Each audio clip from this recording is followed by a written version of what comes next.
In cartoons, nothing truly changes. No one ages, no one remembers. The pain is erased, the endings always rewritten. But imagine one story that refused to reset.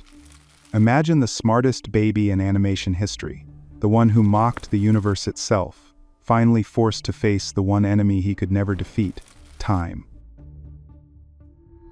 Stuart Gilligan Griffin, age 35, CEO of Griffin Dynamics, net worth $3.2 billion. The baby who once tried to conquer the world from a crib now looks down at one from his penthouse window. The skyline glows beneath him, a kingdom of glass and data he built with his own hands. His inventions changed how people lived, worked, even thought. He was supposed to feel invincible, but as the city lights shimmer across his reflection, all he sees is silence. He has everything he ever wanted: power, recognition, freedom from the chaos of Quahog, yet he feels the one thing he never calculated for: loneliness. Stewie Griffin, the baby genius who once built weapons for fun and mocked the limits of humanity, had finally won. And in winning, he discovered something terrifying. Victory feels a lot like emptiness when there's no one left to share it with. The laughter, the chaos, even the stupidity of his old life had been replaced by efficiency and logic.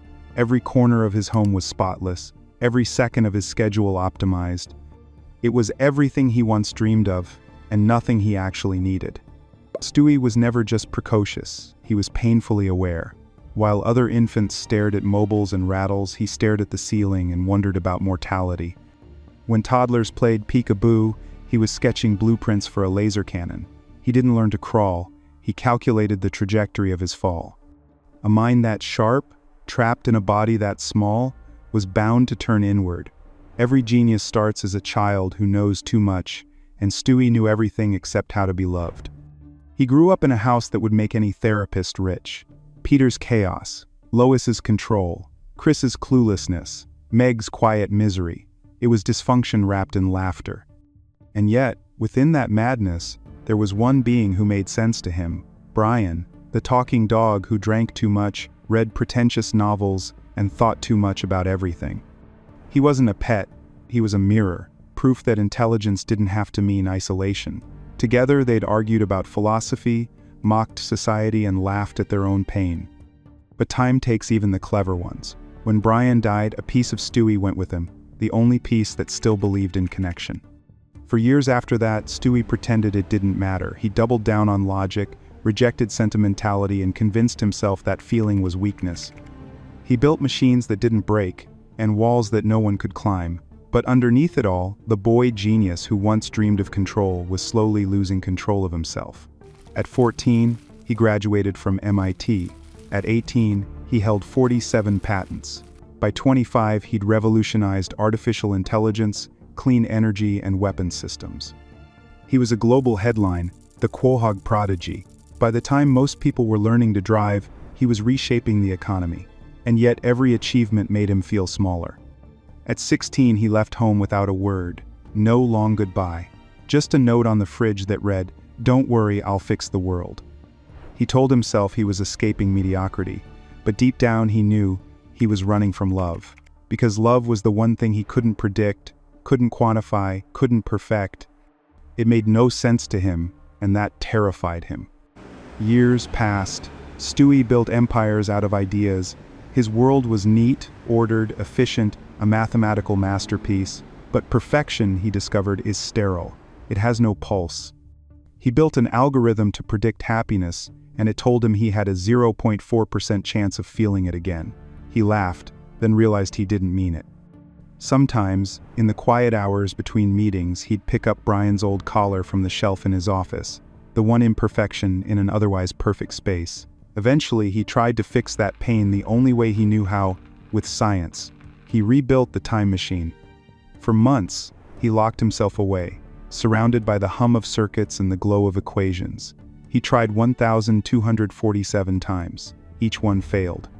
Not because the math was wrong, but because the past isn't meant to be rebuilt. Every failure whispered the same truth. Some things you can't correct, only accept. One night, exhausted and defeated, he was digging through old boxes in storage when he found a small, dusty camcorder. Inside, a single tape labeled in fading marker, Home Footage, 2006. He slid in a disc out of curiosity.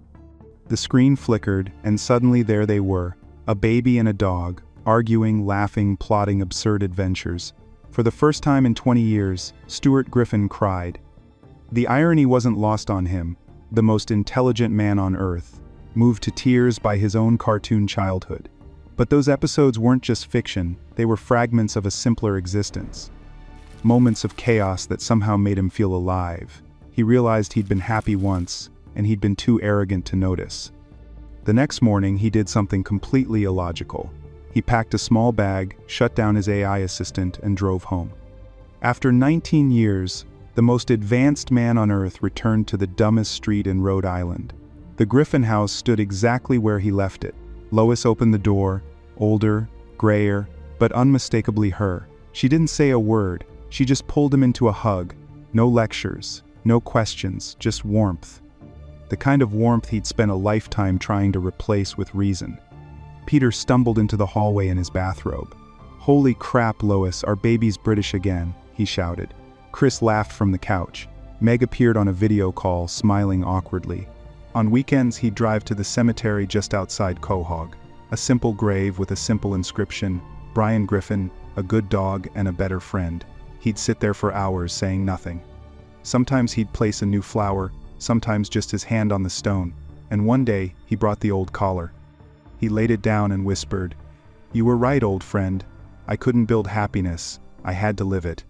The baby genius who once built time machines, plotted world domination, and fought gods had finally done the most human thing imaginable. He grew up.